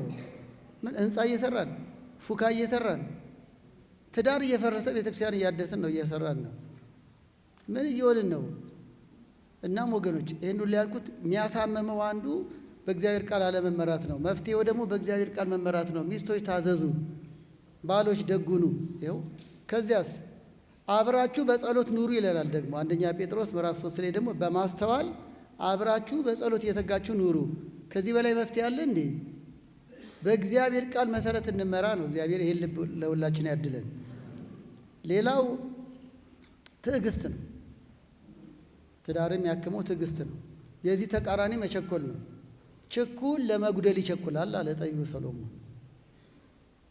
ብዙ ጊዜ ለፍርድ መቸኮል፣ ለመጣላት መቸኮል፣ ለሰው ለመናገር መቸኮል፣ እማዬ ባሌ እንዲያረገኝ ብሎ ለመውቀስ መቸኮል፣ ጓደኞቹን ሰብስቦ ለመውቀስ መቸኮል። እነሱ ተስማምተው በኋላ ግን ተመልሰው ጠንቅ ይሆናሉ። ነገ መስማማት ላይ ቀር ቸኩለን ባልን ማጥላላት፣ ሚስትን ማጥላላት። ከዚህ ሁሉ ቅዱሳት መጻሕፍት እንደነገሩን ታገሱ ይለናል። ታገሱ፣ ቻል አድርጊው፣ ታገሺ። እንኳን ባልን እንኳን ሚስትን በማህበራዊ ኑሮ ውስጥ በዓለማችን ውስጥ እንኳን ወዘሳ አዝለፈ ትዕግስቶ ውእቱ ይድን አይደል? የታገሰ ይድናል ነው እኮ ማቴዎስ 24:13 ትዕግስት ነው ለድነት የሚበቃው። እና ቤት ውስጥ ትዕግስት የሌለን የት ይኖረን? እስቲ ጥርጣሬ ካለ ታገሺ ውስጥ እግዚአብሔር ይገልጠዋል። ቶሎ ወደ ችኮላ አትሄጂ። አንተም እንደዚህ ወንዶችም እንደዚያው እንታገሳት፣ ቻል እናርግ። የመታገስ መንገድ በእውነት ከሆነ ከእግዚአብሔር የሚሰጥ ነው። እግዚአብሔር ያድለን። ሌላው ይቅርታ ነው። በጣም ክፍተታችን ይቅርታ መጠየቅ፣ ይቅርታን መቀበል። ብዙ ጊዜ የሚያሳምመው ይቅርታን አለመቀበል ነው፣ ይቅርታ አለመጠየቅ ነው። አንዳንዴ በቃ እንደ ዲክታተር ነገር ነውና ይቅርታ መጠየቅ የማይፈልግ ባል አለ። አጥፍቶ በቃ የማነስ ስሜት፣ የመሸነፍ ስሜት። እንኳን ባል ሚስትን፣ ሚስት ባልን፣ ወንድም ቢበድል ስንት ጊዜ ነው ያለው? 7 ጊዜ ይቅር በለው። እንዲህ ያለን አምላካችን ክብር ይግባውና ሰዎችን እንኳን በሰላም እየኖርን በይቅርታ መንገድ ይቅር እያልን ይቅርታ እየጠየቅ እንድንኖር ሃይማኖታችን ሆኖ ሳለ ሚስትን ይቅርታ መጠየቅ፣ ባልን ይቅርታ መጠየቅ የሚከብዳቸው አሉ። ስለዚህ ማከሚያው ይቅርታ ነው። ይቅርታ ወደ ቀድሞ ፍቅር ይመልሳል። አንደበት ይስታል፣ ብዙ ነገር እንሳሳታለን፣ ደካሞች ነን። ለምን ተሳሳትን አይደለም። ለምንድን ነው ይቅርታ ማንጠይቀው? ከልብ የሆነ ይቅርታ፣ የመታረም ይቅርታ፣ ጥፋትን የማመን ይቅርታ። ስለዚህም ማከሚያው አንዱ እሱ ነው። የመጨረሻው መንፈሳዊነት ላይ እናተኩር ነው። የዚህ ሁሉ ማዕቀፉ መንፈሳዊነት ነው። ቅድም የሚያሳምመው መንፈሳዊ ዝለት ነው ብለናል። መንፈሳዊነት ምንድን ነው? መምህረ ንስሐ ይዘን ንስሐ እየገባን ብዙዎቹ የሰበካ ጉባኤ ደብተር የላቸውም፣ ግን አገልጋዮች ናቸው። ንስሐ አባት የላቸውም፣ ግን በቁርባን የተጋቡት። ቅድም እንዳልነው ነው፣ ለካሜራና ለቀብር ነው አንዳንዴ እየተፈለግን ያለ ነው። ከዛ በኋላ ሂድ ራስህን አሳይ እኮ ነው ያለ። እስኪመጡ ለምን ትጠብቃላችሁ? ሁሩ አይደል ያለው ማቴዎስ 8 ቁጥር 4 ላይ። ምን ያህሎች ወደ ንስሐ አባት እየሄድን ምክር እያገኘን ነው? ጸሎት እያገኘን ነው ወይ? ስለዚህ ትዳራችንን ጤናማና የሰላም የደስታ የሚያደርግልን የጾም ሕይወት፣ የጸሎት ሕይወት፣ በምክረ ካህን መታገዝ፣ እግዚአብሔር የፈቀደለት ደግሞ እንደ ብዙዎቻችሁ ንስሐ እየገቡ ቅዱስ ሥጋውን ክቡር ደሙን መቀበል። እነዚህ ትዳሩን ያክሙታል። በዚህ መንገድ ነው የሚለው እንደተረዳን በእውነት ይህን ሁሉ ግን በእግዚአብሔር ቃል ተከታታይነት ያለው ምክር ማግኘት፣ ንባብ ማግኘት፣ ልምድ ያላቸውን ሰዎች ማማከር፣ ለመፍትሄ መሮጥ ችግሩን ለማባባስ ሳይሆን ምን እናድርግ ወደ ቀጣይ ለመሄድ በቃ ያለፈ አልፏል። ማመን ጥፋትን ማመንም። አንዲት ሴትዮ ባሏን በወንበር መታችው። ለምን ያልኳቸው? በወንበር መታቸው እና ጥፋቷን እንድታቅበለው ሽማግሌዎች ምን ነው ባልሽን በወንበር መታሽው አሏት። አጅሪት እንኳን ጥፋቷን ልታምን ምን አለች? ጠረጴዛውን ማንሳት ከብዶኝ ነው። ጭራሽ ይኸው እኮ ነው። ልክ አይደለም ነበር የሚጠበቀው። ይሄው ነው። ወንዶች ሳቃቸው። ኧረ በወንዶችም አለ። አንዱ ደግሞ እንደዚሁ ሚስቱን በሳህን መታት። በሳህን ሳህኑ ተሰበረ። ምን ነው ሚስትን እንዴት በሳህን ትመታለህ? ለመሆኑ ሚስትን በዚህ በመምታት ተጸጽተሃል አሉት። አዎ ጸጽቶኛል፣ ሳህኑ አዲስ ነበር። ምን ሆነ የጸጸተው? ሳህኑ። ይኸው ጥፋት አናምንም። በቃ አልሸነፍ ባይነን። ሁሌ ልክ ነኝ፣ በቃ ልክ ነኝ። ሁላችን ትንሽማ እንደው የማገልገል ልምድ ምን አለን ብንባል የባሰ ምንታበይ ነን። ለአገልግሎታችን መሰናከያ አንስት ብሏል ቅዱስ ጳውሎስ።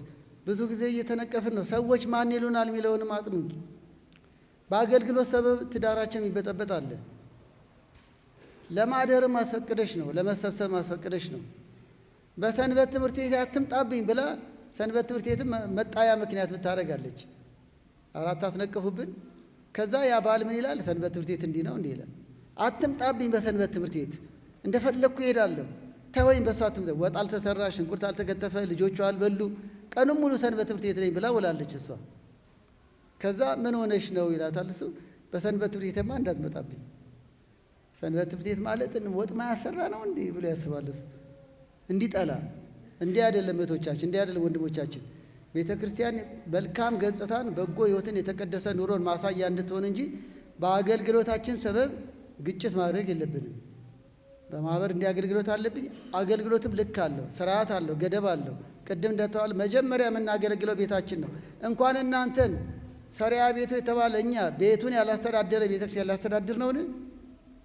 ቤታችንን በአግባቡ ሳናስተዳድር ነው እንዴ እናንተን ለመምራት የምንመጣው? አይፈቅድም። ክህነትም ያስይዛል። መጀመሪያ ለሚስት ነው፣ መጀመሪያ ለባል ነው። በእውነት ቤት ሚስቱ ውሃ ቅዳልኝ ብላ ውሃ እየገለበጠ ቤተክርስቲያን ጠበል ሊቀዳ ነው? ቤት ውሃ እየደፋ ቤተክርስቲያን ጠበል ሊቀዳ ነው። መጀመሪያ ለሚስት ውሃ ቅዳ፣ ከዛ እዚህ ጠበል ትቀዳለህ። እዛ እያስከፉ እዚህ ማስደሰት አለ እንዴ? የቤት ቀጋ የውጭ አልጋ እየሆንን እንታማለን እኛ አገልጋዮች ምንባል ከተባልንም ድንገት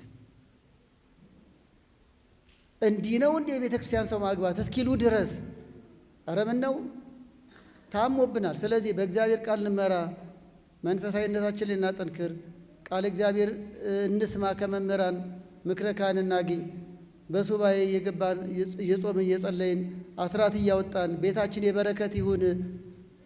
አቂላና ጵርስቅላ የበለጠ አጵሎስ ስለ እግዚአብሔር እንዲያውቅ ምክንያት ሆነዋል አይደል? ብዙዎች በእኛ ትዳር ስለ እግዚአብሔር እንዲያውቁ ምክንያት እንሁን። የቆርኔሌዎስ ቤተሰብ በጎ ቤተሰብ ተባለ። ወክልኤሆሙ ጻድቃነ እሙንቱ ዘካርያስና ኤልሳቤጥ ተባሉ። በምን? የጾም የጸሎት ከእግዚአብሔር ጋር ተጣብቆ የመኖር ሕይወት። ይሄው ነው መሰረቱ። በእግዚአብሔር ቃል ይሄ ነው ማንነታችን፣ ክርስትናችን ነው ማንነታችን፣ ክርስቲያናችን ነች። ዝቅ ማለት ደግሞ ከቤት ነው። ትህትና ከቤት ነው። ፍቅር ከቤት ነው። ልጆችም ያንን ነው የሚወርሱት። ለምን የሁሉ ነገር መጣብን? የትዳር በረከት ስናጣ ሀገር በረከት አጣች። ዘዳግም 28 ያንን ነው። ውልስትና በዛ፣ በአግባቡ መኖር በሕግ መኖር ጠፋ። ስለዚህም ጸጋ እግዚአብሔር እየራቅን ነው። እንደ ኢካቦድ እንዳለው ታቦተ ጽዮንን ያስማረከ የኃጢአት መብዛት ነው አይደል? ኢትዮጵያን እንደዚህ መከራ ውስጥ የከተተም የኛ ኃጢአት መብዛት ይሆናል። ከምናስደስተው ነገር የምናሳዝነው አልበዛም? ከጓዳችን ጀምሮ አስራት እያወጣን ነው። በትክክል እየቆረብን ነው። በትክክል እየተፋቀርን ነው፣ እየተከባበርን ነው። በትክክል የጋራ ጸሎት አለን። ስለዚህ እንዴት ታዲያ እንዴት የእግዚአብሔር በረከት ቤት መንገድ ይምጣ? እናም ወገኖች እኛ ከተስተካከልን ሀገር ትስተካከላለች። እኛ ትዳራችን ላይ በሰላም በደስታ ከኖርን ትውልዱ ደስተኛና ሰላማዊ ይሆናል። እግዚአብሔር አምላካችን ፍቅራችንን ጠብቀን ለመኖር እርሱ ይርዳን።